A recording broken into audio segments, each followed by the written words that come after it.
مولاي صل وسلم دائما أبدا على حبيبك خير الخلق كلهم. فتویٰ امجدیہ میں بیان کیا ہے کہ اللہ اس فرشتہ کو حکم دیتا ہے کہ زمین پہ جا، فلاں جگہ جا کر کے وہاں سے ایک مٹی کا ٹکڑا لے کر کے آ. اللہ اکبر. اب سمجھنے کی بات ہے کہ وہ مٹی کا ٹکڑا وہ کہاں کا ہوتا ہے؟ کیا ہمارے شہر کا ہوتا ہے؟ کیا ہمارے گاؤں کا ہوتا ہے؟ کیا ہمارے گھر کا ہوتا ہے؟ کیا ہمارے راستوں کا ہوتا ہے؟ صدر الشریعہ فرماتے ہیں کہ نبی نے کہا کہ اللہ اس فرشتے کو حکم دیتا ہے کہ فرشتہ جا، یہ انسان دنیا میں جانے کے بعد، زندگی کو بسر کرنے کے بعد جب یہ انتقال کر جائے گا، انتقال کے بعد جہاں اس انسان کی قبر بنے گی، اس کی قبر کی مٹی کو لا کر کے اس کا خمیر تیار کرے. اللہ اکبر. سوچ، اللہ تبارک و تعالیٰ نے انسان کو پیدا کیا، ہر چیز کو پیدا کیا، لیکن انسان کی جو پیدائش ہوئی ہے اس کی حقیقت کیا ہے؟ آج ہم لوگ حقیقت کو چھوڑ کر جو مجاز ہے، جو ظاہری شکل صورت پہ ہے، اس پر ہم لوگ زیادہ جاتے ہیں. ایک رشتہ ڈھونڈنا ہے تو ہم لوگ جو حقیقت اس کی سیرت ہے، کریکٹر ہے، کردار ہے، اس کو ہم لوگ کم دیکھتے ہیں، صورت کو زیادہ دیکھتے ہیں. لڑکی ہو تو صورت کو زیادہ دیکھتے ہیں، اور اگر لڑکا ہو جائے تو نبی نے کہا کہ جس کے دین اور اس کے اخلاق سے تم راضی ہو اس سے تم اپنی بیٹی کا رشتہ کرا دو. اور لڑکی کے بارے میں نبی نے کہا کہ جو لڑکی دیندار ہے اس سے تم اپنے بیٹے کا رشتہ کرا دو. لیکن ہم لوگ نہ لڑکی کی سیرت کو دیکھتے ہیں اور نہ لڑکا کے دین اور اس کے اخلاق اور کردار کو دیکھتے ہیں، بلکہ لڑکی کی صورت کو دیکھتے ہیں اور لڑکا کی دولت کو دیکھ کر کے اپنا رشتہ کرتے ہیں. اس لیے بہت ضروری ہے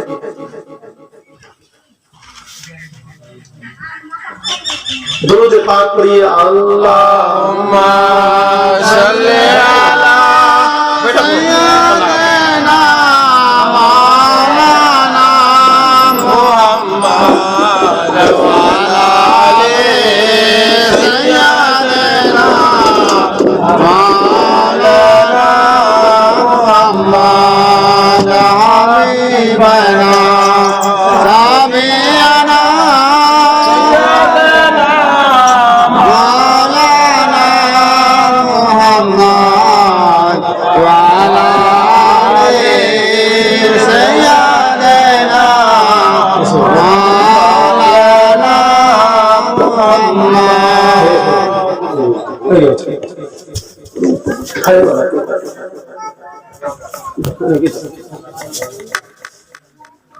درود پاک پڑھیے. اللہم صلی علی سیدنا محمد صلی اللہ علیہ وسلم یا رسول اللہ صلی اللہ علیہ وسلم. دو چار بات سنیے کام کی جو ٹائم کو نکل چکا ہے.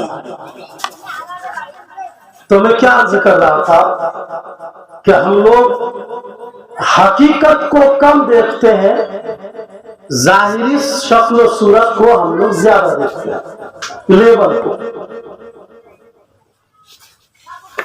لیکن اللہ نے جو انسان کو پیدا کیا ہے، انسان کی حقیقت کیا ہے؟ اللہ نے انسان کو دو چیز کا مجموعہ بنایا ہے. کتنی چیزوں کا؟ دو چیز کا. درسگاہ انداز میں سنیے، کلاس میں سے بچوں کو. ایک ہے آپ کا جسم اور ایک ہے آپ کی روح. جیسے حضرت آدم کو اللہ نے کیا کیا؟ پہلے مٹی سے حضرت آدم کا پتلا بنا، اس کے بعد اس پتلا میں اللہ تبارک و تعالیٰ نے روح کو ڈالا، تب جا کر کے انسان کا وجود ہوا. ایسے ہی ہمارا بھی وجود ہوا ہے. ہم کہتے ہیں نا کہ ہماری پیدائش مٹی سے ہے. کوئی آپ سے کہے کہ انسان کی پیدائش مٹی سے ہے، تو آدم کو تو اللہ نے مٹی سے بنایا، لیکن انسان کو تو اللہ ماں کے پیٹ میں بناتا ہے، تو یہ مٹی سے کہاں بنا؟ آپ سے سوال کر سکتے ہیں نا. قرآن میں اللہ نے کہا انسان کو اللہ ماں کے پیٹ میں بناتا ہے. اور وہ بھی سن لیجیے، ایک بات دماغ میں آ گئی، کس سے بناتا ہے؟ کیا اس میں سونا اور چاندی ڈالا ہوتا ہے ماں کے پیٹ میں؟ ہاں بولیے، کوئی ہیرے جواہرات ڈالا ہوتا ہے؟ انسان کس سے بنتا ہے؟ ایک ایسی چیز سے بنتا ہے کہ انسان کے بدن میں لگ جائے تو وہ جگہ ناپاک ہو جائے. خود انسان اپنے اس چیز سے خود انسان نفرت کرتا ہے، دوسرا تو درکنار. وہ خود کا نکل جائے تو خود انسان اس سے نفرت کرتا ہے، گھین کرتا ہے. لیکن پیدائش ہماری کس سے ہے؟ سوچیے، اسی سے. اس لیے اللہ کے نبی نے ایک حدیث میں کہا کہ انسان تو اتراتا کیوں ہے اتنا؟ تو پیچھے پلٹ، پیچھے اپنی حقیقت کو دے، اپنی شکل و صورت کو مت دے. اللہ نے خوبصورت بنایا ہے تو تو لڑکیوں کو پٹاتا ہے، اور خوبصورت چہرہ لیا ہے تو تو لڑکا کو پٹاتی ہے.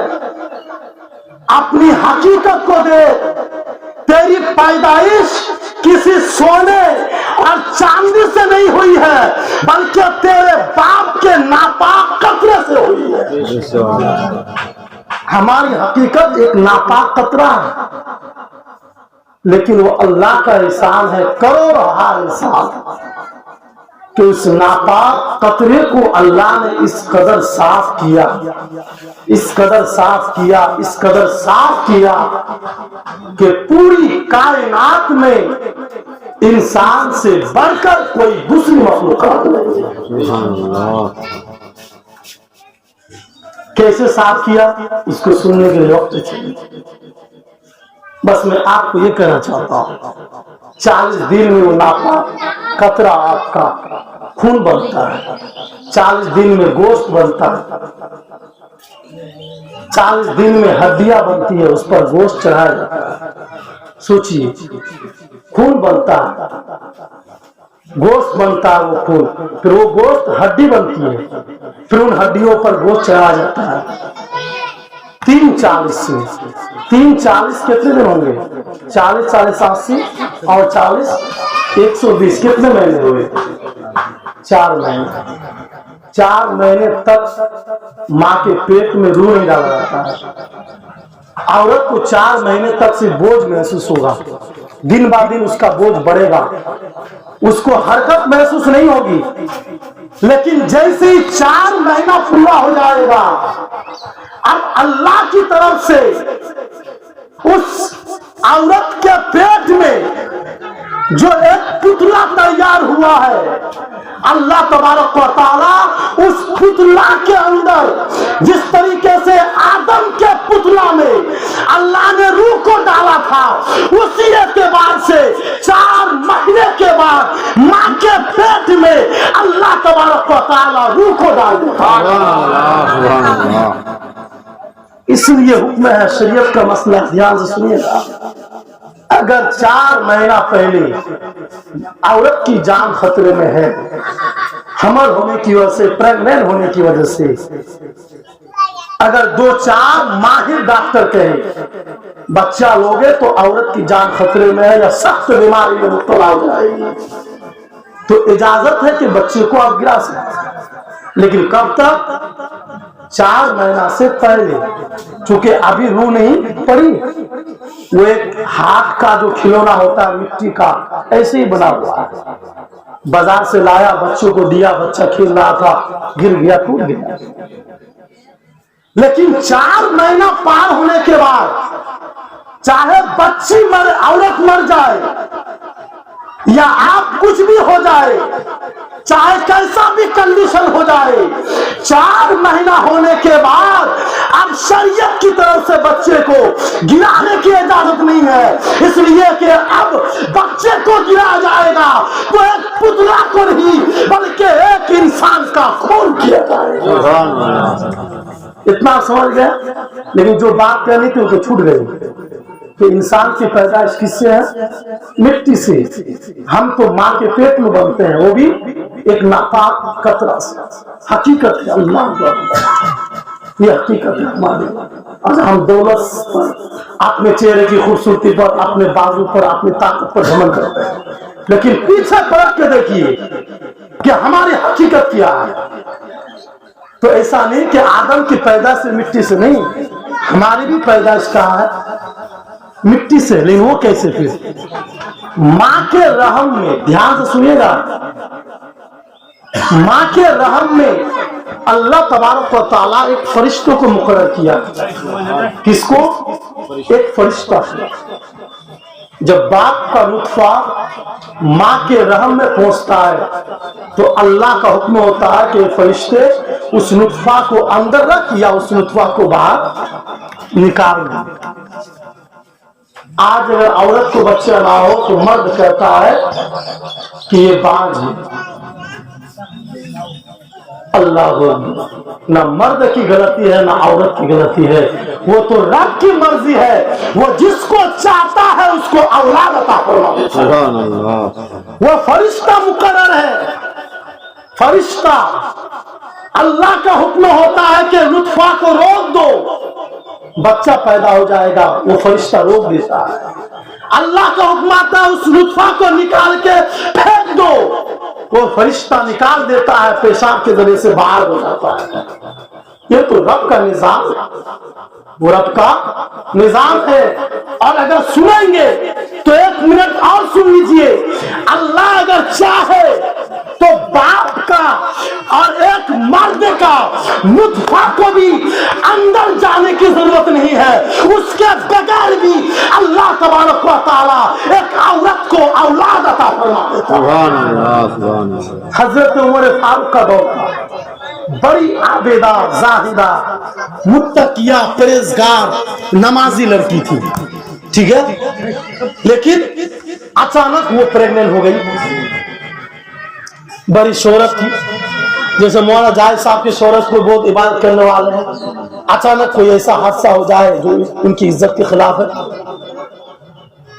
ہنگامہ ہو گیا۔ سب لوگوں نے کہا کہ بڑی پرہیزگار بنتی تھی، بڑی عبادتیں کرتی تھی، قرآن کی تلاوت کرتی تھی، لیکن آج پیٹ میں ناجائز بچہ لے کر کے گھوم رہی ہے۔ لوگوں نے تانا دینا شروع کر دیا۔ حضرت عمر فاروق کا دور تھا، اللہ اکبر، حضرت عمر فاروق کا دور، بڑا ہنگامہ ہوا۔ حضرت عمر فاروق کے بارگاہ میں یہ مسئلہ پہنچا، عورت کو، لڑکی کو حاضر کیا گیا، شادی نہیں ہوئی تھی لڑکی کی، بغیر شادی کے اس کے پیٹ میں بچہ۔ حضرت عمر فاروق نے لڑکی سے پوچھا، اے لڑکی بتا، تیرے پیٹ میں جو بچہ ہے وہ کس کا نطفہ ہے؟ کس نے تیرے ساتھ غلط کیا ہے؟ اللہ اکبر، وہ عورت، وہ لڑکی رو رو کر کے کہی کہ آج تک کسی مرد نے میرے ساتھ غلط تو دور کی بات ہے، میرے جسم کو چھوا کر دے دیا۔ آخر میں حضرت عمر فاروق پریشان ہوئے کہ بات کیا ہے۔